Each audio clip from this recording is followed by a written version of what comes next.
स्वप्ना गोड निरागस प्रेमळ 8 वर्षाची मुलगी, घरात सगळ्यांचीच ती लाडकी। स्वप्नाचे आई बाबा, एक मोठा भाऊ, आजी आजोबा असा परिवार होता। काका काकू देखील होते, पण ते बाहेर गावी राहत असत।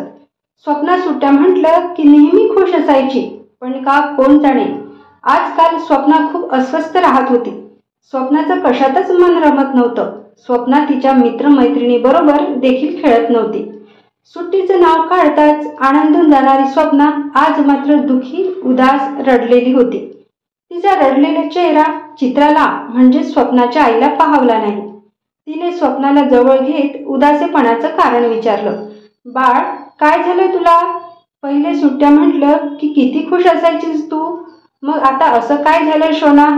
तू काहीच नाही बोलत, काही खात नाहीस, काही पीत नाहीस, सारखी उदास असतेस, कुणाशी देखील काही बोलत नाहीस। चित्रा स्वप्नाची समजूत काढत तेवढ्यात स्वप्ना भानावर येते आणि काहीही उत्तर न देता तिथून निघून जाते। चित्राचं मन खूप हळहळतं, ती विचार करत बसते। काही वेळानंतर चित्राला स्वप्नाच्या एका टीचरची आठवण होते। चित्रा संध्याला फोन करून घडलेला सर्व प्रकार सांगते आणि तिला घरावर बोलावून घेते। संध्या स्वप्नाची एक फक्त टीचर नसतेच, एक खूप चांगली मैत्रीण आणि एक गुरु, एक ताई सुद्धा असते।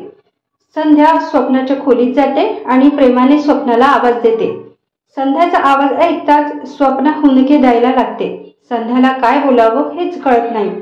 काही वेळानंतर संध्या स्वप्नाला शांत करत फक्त एवढंच बोलते, बाळा जे काही तुझ्या मनात चालू आहे आज सगळं सांग मला। आपल्या मनात काहीही ठेवू नकोस, आपलं मन मोकळं कर पिल्लू। स्वप्ना एक क्षण आपल्या आईकडे बघते आणि ते बघून चित्रा दोघांना एकटं सोडून तिथून निघून जाते। इकडे स्वप्ना संध्याला सगळं सांगायला सुरुवात करते।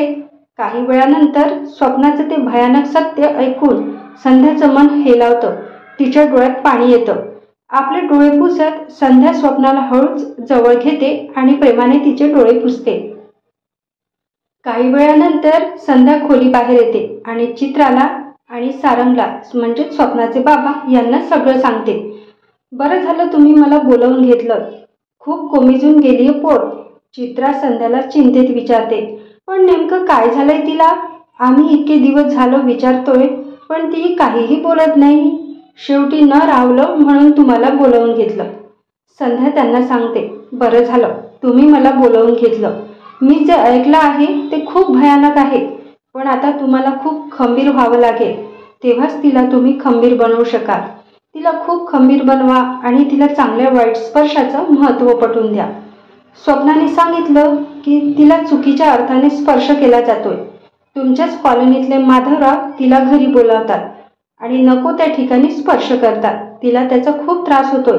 हे ऐकून स्वप्नाचे आई बाबा हादरून जातात। काही वेळानंतर चित्रा स्वप्नाच्या खोलीत येऊन स्वप्नाला जवळ घेते। इकडे सारंग पोलिसांना घेऊन माधवकडे येतो आणि माधवला पोलिसांच्या हवाली करतो। पोलिसांच्या मारामुळे माधव सगळं कबूल करतो। व्हिडिओ आवडल्यास समोर शेअर नक्की करा। धन्यवाद।